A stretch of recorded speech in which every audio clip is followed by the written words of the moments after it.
नमस्कार दोस्तों, panther academy में आप सभी लोगों का बहुत बहुत स्वागत है। मैं हरीश चौधरी दैनिक समसामयिकी लेकर आपके बीच में प्रस्तुत हूं, जो कि सभी परीक्षाओं की दृष्टिकोण से अत्यंत महत्वपूर्ण सिद्ध होगा। आइए हम लोग सेशन की शुरुआत करते हैं। सेशन की शुरुआत एक मोटिवेशनल कोट से करते हैं हम लोग। रोज छोटी छोटी कोशिशें इंसान को एक दिन बहुत बड़ा बना देती हैं।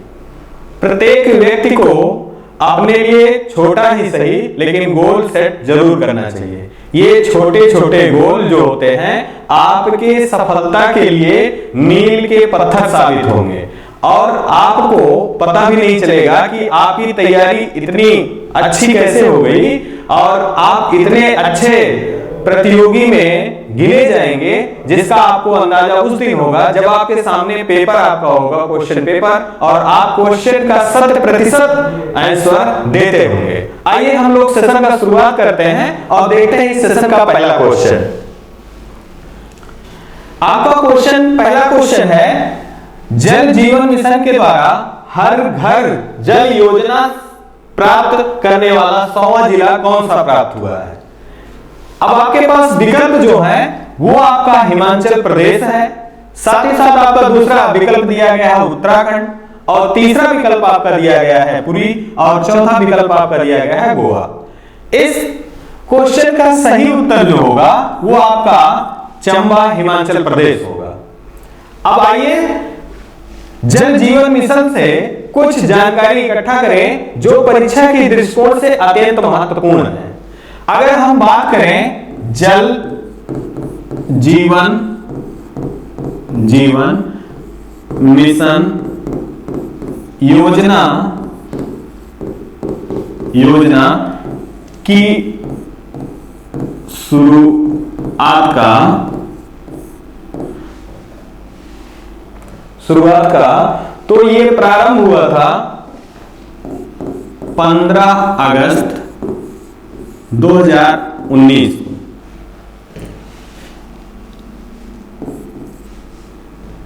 ग्रामीण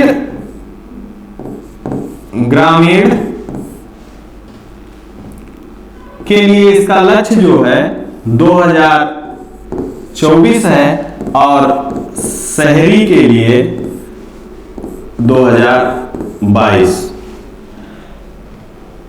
साथ ही साथ इस क्वेश्चन से संबंधित दूसरा जो विकल्प आपका दिया गया है उत्तराखंड से संबंधित दो जानकारी आपके पास परीक्षा के दृष्टिकोण से आवश्यक है। एक पहला, भारत का पहला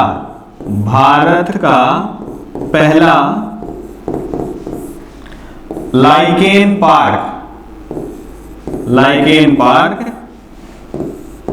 उत्तराखंड में स्थापित किया गया। दूसरा, भारत का पहला पॉलिनेटर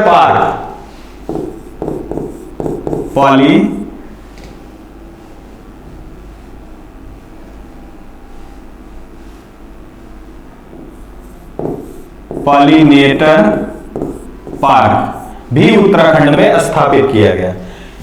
यहीं पे तीसरा विकल्प आपका पुरी दिया गया है। तो हर घर जल योजना के तहत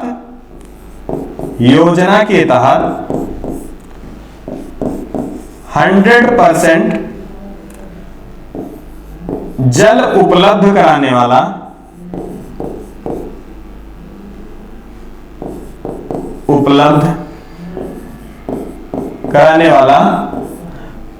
पहला शहर है। और लास्ट आपका गोवा है। तो 100% हर घर जल योजना को पूरा करने वाला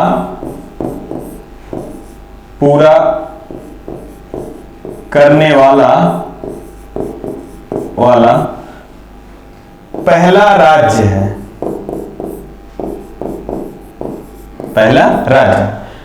अब इस क्वेश्चन से माध्यम से इतने क्वेश्चनों का आंसर आप दे सकते हैं कि जल जीवन मिशन योजना का प्रारंभ कब हुआ था, तो आपका आंसर होगा 15 अगस्त 2019। ग्रामीण के लिए लक्ष्य जो हमारा है वो 2024, शहरी के लिए 2022। और साथ ही साथ अगर हम उत्तराखंड के बारे में देखें तो भारत का पहला लाइकेन पार्क उत्तराखंड राज्य में स्थापित किया गया, और दूसरा भारत का पहला पॉलिनेटर पार्क की स्थापना भी आपका उत्तराखंड में किया गया। पुरी के बारे में बात करें अगर हम, तो पुरी हर घर जल योजना के तहत 100% जल उपलब्ध कराने वाला भारत का पहला शहर है। और गोवा के बारे में बात करें तो 100% हर घर योजना को पूरा करने वाला पहला राज्य के रूप में यह जाना जा रहा। आइए अगले क्वेश्चन को देखते हैं और जानते हैं। दूसरा क्वेश्चन है, अंतरराष्ट्रीय ओलंपिक समिति एथलीट की नई अध्यक्ष किसे नियुक्त किया गया है? आपके विकल्प हैं एम्मा टेरो, साथ ही साथ जिम बेडेनस्टाइन, और तीसरा विकल्प है नागोजी ओकोंजो-इवेला, और चौथा आपका है एंटोनियो गुटेरेस।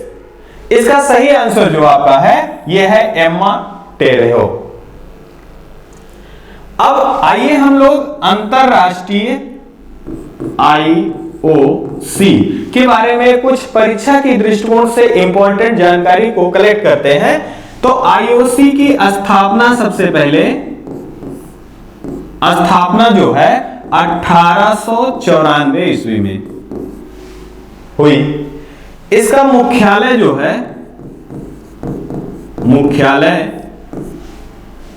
लुसाने जो कि स्विट्जरलैंड में है, स्विट्जरलैंड में है, यहां है। और इसके अध्यक्ष जो हैं थॉमस बाच हैं। अब इसी क्रम में हम दूसरा जो विकल्प दिया गया है जिसमें जिम बेडेनस्टाइन बताया गया है, और इनका संबंध नासा के ये अध्यक्ष हैं। और नासा की स्थापना की अगर बात की जाए तो नासा की स्थापना 29 जुलाई 1958, नासा की स्थापना 29 जुलाई 1958 को हुआ था। अब तीसरा विकल्प इसी से संबंधित आप देखिए, नागोंजी ओकोंजो-इवेला, इनका संबंध ये WTO वर्ल्ड ट्रेड ऑर्गेनाइजेशन की पहली महिला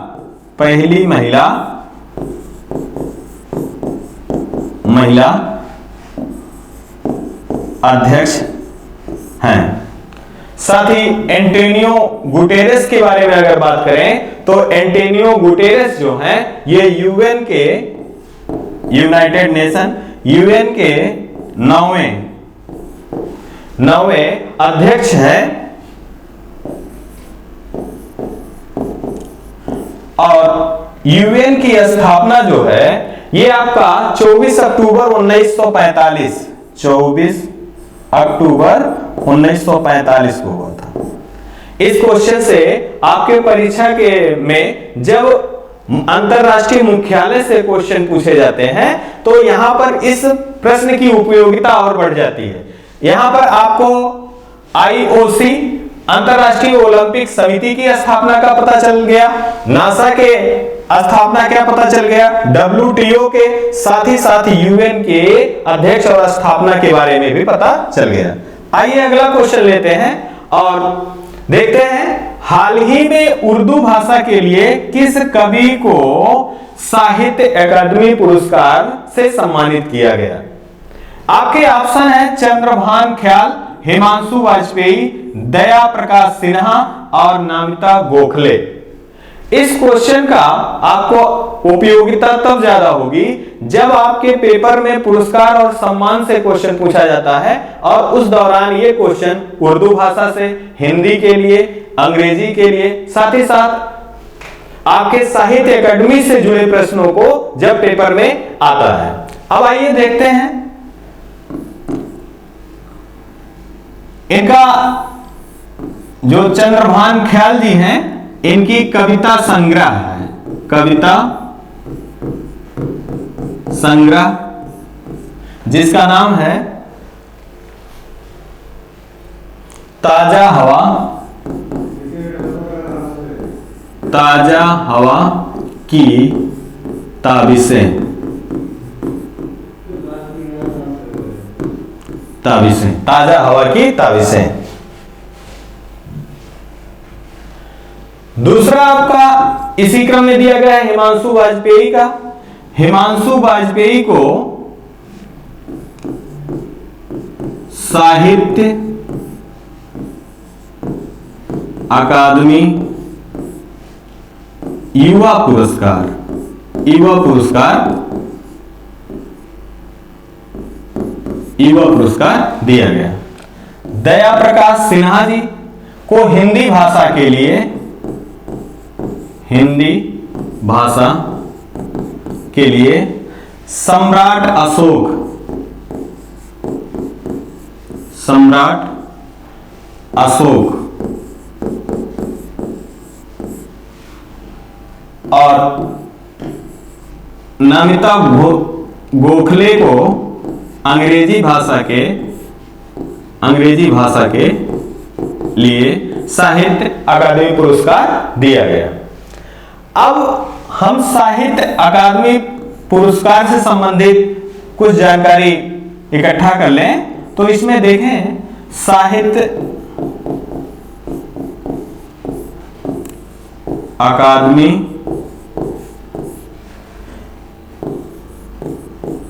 पुरस्कार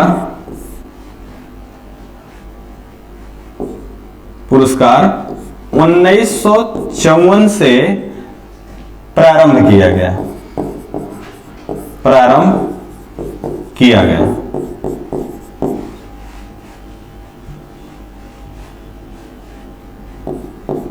किया गया। अगर यहीं पे साहित्य का नोबेल भी हम जान लें, साहित्य का नोबेल पुरस्कार 2021 ये दिया गया है अब्दुल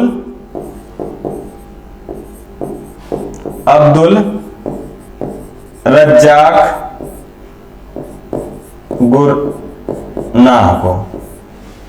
तो इस क्वेश्चन से आपके इतने जानकारियां मिलती हैं। आइए अगला क्वेश्चन देखते हैं। आपका अगला चौथा क्वेश्चन आपका है, हाल ही में रहा बैंगनी क्रांति का संबंध किस राज्य से है? हाल ही में बैंगनी क्रांति का संबंध किस राज्य से है? तो आपके ऑप्शन है जम्मू कश्मीर, असम, नागालैंड और मिजोरम। इसका सही जो आंसर है ये जम्मू कश्मीर है। और ये बैंगनी क्रांति किससे संबंधित है ये जानना आवश्यक है। तो ये लेवेंडर की खेती, लेवेंडर की खेती से संबंधित है। साथ ही साथ जम्मू कश्मीर के बारे में एक क्वेश्चन तमाम सारी परीक्षाओं में पूछा गया है कि जम्मू कश्मीर भारत में किस रूप में सम्मिलित हुआ था। तो इसके लिए विलय पत्र के आधार पर जम्मू कश्मीर भारत का अभिन्न अंग बना था। अब असम के बारे में बात करें तो असम के बारे में अगर देखें तो आपका जो ये असम है पूर्वोत्तर राज्यों में, पूर्वोत्तर राज्यों में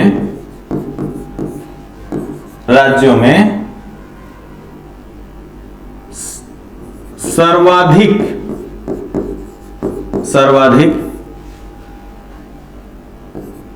राज्यों से सीमा साझा करता है, सीमा साझा करता है।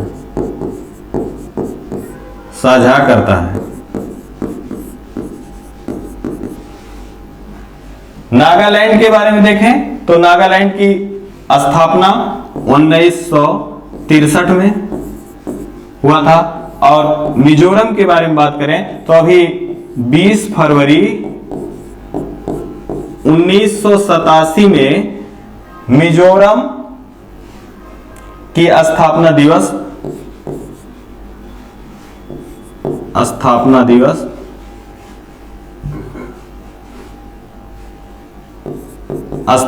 दिवस मनाया। आइए अगला क्वेश्चन देखते हैं। हाल ही में प्रधानमंत्री के आर्थिक सलाहकार के रूप में किसे नियुक्त किया गया है? आपके ऑप्शन है उर्जित पटेल, रघुराम राजन, शक्तिकांत दास और संजीव सान्याल। इस क्वेश्चन का सही आंसर जो है ये संजीव सान्याल है। संजीव सान्याल जी को प्रधानमंत्री के आर्थिक सलाहकार परिषद का पूर्णकालिक सलाहकार के रूप में नियुक्त किया गया है। अब इसी क्रम में हम जो ऊपर विकल्प दिए गए हैं उनके बारे में भी जान लें, क्योंकि परीक्षा के दृष्टिकोण से इनके बारे में कई बार प्रश्न पूछे गए हैं। उर्जित पटेल जी आरबीआई के 24वें गवर्नर रहे हैं और रघुराम राजन जी 23वें और शक्तिकांत दास जी 25वें क्रम के गवर्नर रहे हैं।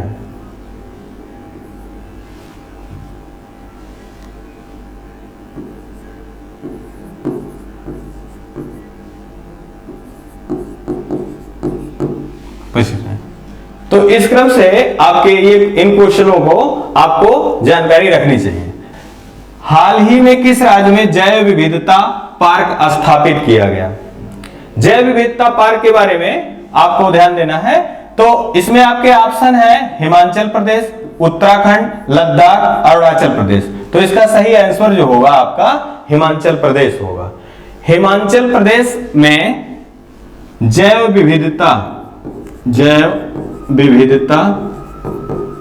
विविधता पार्क की स्थापना की गई।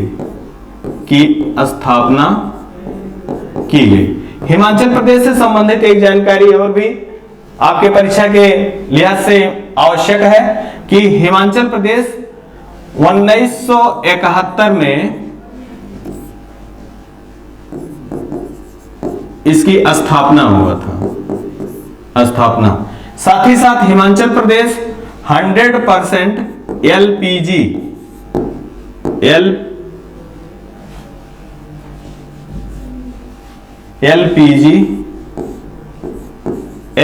गैस कनेक्शन वाला पहला राज्य भी बना। अब अगर उत्तराखंड के बारे में देखें तो अभी हमने देखा था कि उत्तराखंड में सबसे पहला लाइकेन पार्क और साथ ही साथ पॉलिनेटर पार्क की स्थापना उत्तराखंड में हुई। और एक बहुत पुराना क्वेश्चन आपके से बार बार पूछा जाता है, फूलों की घाटी के रूप में किसे जाना जाता है? तो उसका आंसर भी आपके लिए उत्तराखंड होगा। लद्दाख की बात करें तो लद्दाख में हेमिस हाई नेशनल पार्क जो कि भारत का सबसे बड़ा नेशनल पार्क है, लद्दाख में स्थित है। यहां पर हिम तेंदुआ पाया जाता है। अब अरुणाचल प्रदेश के बारे में बात करें तो नाम दफा राष्ट्रीय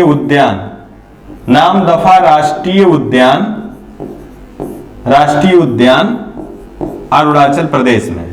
इस क्वेश्चन के द्वारा आपको हिमाचल प्रदेश में जैव विविधता पार्क की स्थापना की गई।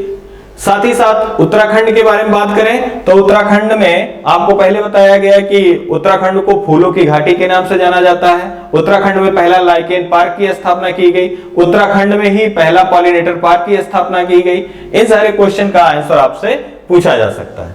अरुणाचल प्रदेश में नामदफा राष्ट्रीय उद्यान है। अब अगले क्वेश्चन की तरफ बढ़ते हैं और देखते हैं अगला क्वेश्चन। हाल ही में भारतीय वायुसेना किस देश के साथ कोबरा वॉरियर युद्धाभ्यास में भाग लिया है? आपके ऑप्शन है इंग्लैंड, नेपाल, इंडोनेशिया और कजाकिस्तान। इसका सही आंसर है इंग्लैंड। अब भारत अन्य देशों के साथ युद्धाभ्यास भारत का अन्य देशों के साथ युद्धाभ्यास होता है जिसमें नेपाल के साथ सूर्य किरण नामक युद्धाभ्यास होता है। इंडोनेशिया के साथ आपका समुद्र शक्ति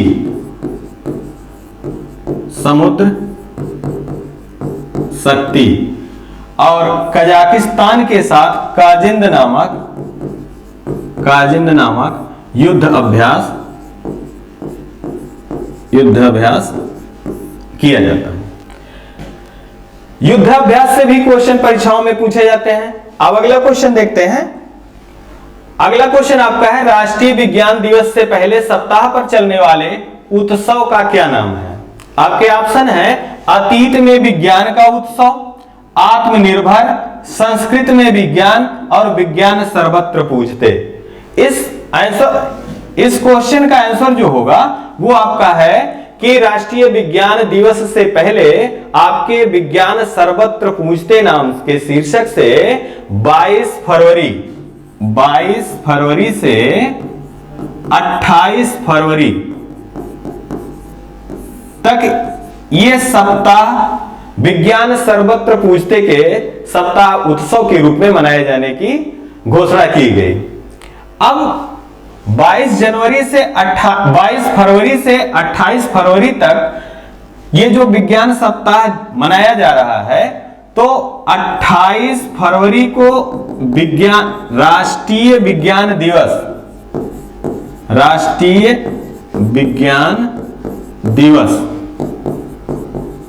दिवस के रूप में मनाया जाता है। और इस समय परीक्षाओं में इनकी थीम भी पूछी जाती है। तो 2022 का विज्ञान दिवस का जो थीम है, सतत भविष्य के लिए विज्ञान, सतत भविष्य के लिए विज्ञान, ये 2022 विज्ञान दिवस की थीम है। अब अगला क्वेश्चन देखते हैं हम। 24 फरवरी को किस दिवस के रूप में मनाया जाता है? 24 फरवरी को किस दिवस के रूप में मनाया जाता है? केंद्रीय उत्पाद शुल्क दिवस के रूप में, सामाजिक न्याय अधिकारिता दिवस के रूप में, और अंतरराष्ट्रीय मातृभाषा दिवस के रूप में, या राष्ट्रीय विज्ञान दिवस के रूप में मनाया जाता है। इसका जो सही आंसर है, ये आपका आंसर है केंद्रीय उत्पाद शुल्क के दिवस के रूप में 24 फरवरी को मनाया जाता है। इसी के साथ साथ कुछ दिवस और भी परीक्षा की दृष्टिकोण से आवश्यक है, इनको भी देख ले। सामाजिक न्याय अधिकारिता दिवस 20 फरवरी को मनाया जाता है, 20 फरवरी को। अंतरराष्ट्रीय मातृभाषा दिवस 21 फरवरी को मनाया जाता है। और राष्ट्रीय विज्ञान दिवस, अभी पिछले क्वेश्चन के द्वारा हम लोगों ने जाना कि 28 फरवरी को राष्ट्रीय विज्ञान दिवस मनाया जाता है। अगले क्वेश्चन की तरफ हम लोग बढ़ते हैं और देखते हैं। Last question, Laureus world breakthrough of the year पुरस्कार से किसे सम्मानित किया गया? तो इसके ऑप्शन जो है आपका मीनू माकड़ है, नीरज चोपड़ा है, सुनील छेत्री है, साथ ही साथ चौथा ऑप्शन दिया गया है बजरंग पुनिया। इसका सही आंसर जो है आपका नीरज चोपड़ा है। अब नीरज चोपड़ा, विगत परीक्षाओं में नीरज चोपड़ा जी से क्वेश्चन पूछा भी गया है और आगे के समय में पूछे जाने की संभावना भी है। अब इस आधार पे अगर हम बात करें तो नीरज चोपड़ा जी को टोक्यो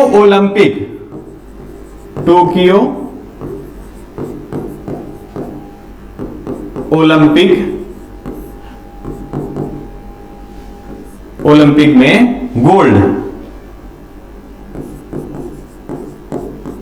ये स्वर्ण पदक जीत कर लाए थे। साथ ही साथ इनका जो खेल है ये भाला फेंक है, भाला फेंक। इन्होंने टोक्यो ओलंपिक में 87.58 मीटर मीटर भाला फेंका था, जो इनका सबसे हाईएस्ट स्कोर था। साथ ही साथ टोक्यो ओलंपिक से संबंधित जानकारी नीरज चोपड़ा जी के बारे में 7 जुलाई को भाला फेंक दिवस के रूप में, भाला फेंक दिवस के रूप में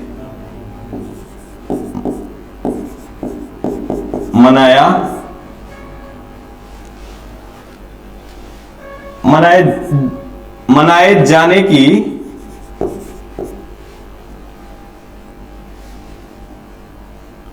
घोषणा की गई।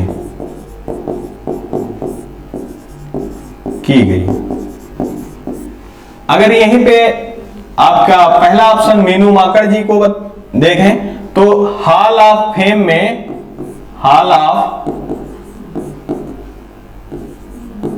में इनको शामिल किया गया। 2021 में हॉल ऑफ फेम में मीनू माकड़ जी को शामिल किया गया।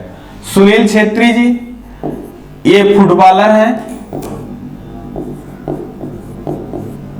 फुटबॉलर हैं और ये सेकंड गोल्फर हैं विश्व में जिन्होंने सर्वाधिक गोल दागे हैं।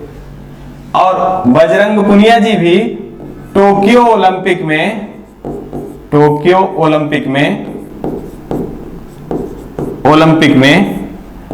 कांस्य पदक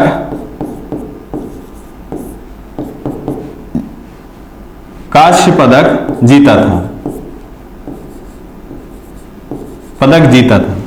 तो आज के सेशन में हम लोगों ने 10 क्वेश्चन के लिए बात की और इसमें बहुत सारे क्वेश्चन का हम लोगों ने विकल्प के माध्यम से आंसर जानने की कोशिश की। और आप लोग अपने फीडबैक इस सेशन का दीजिए और आपको ये सेशन कैसा लगा कमेंट के माध्यम से बताइए। और अगर आपको ये सेशन हमारा अच्छा लगा हो तो इसके लिए चैनल को सब्सक्राइब और लाइक करिए। धन्यवाद। जय हिंद।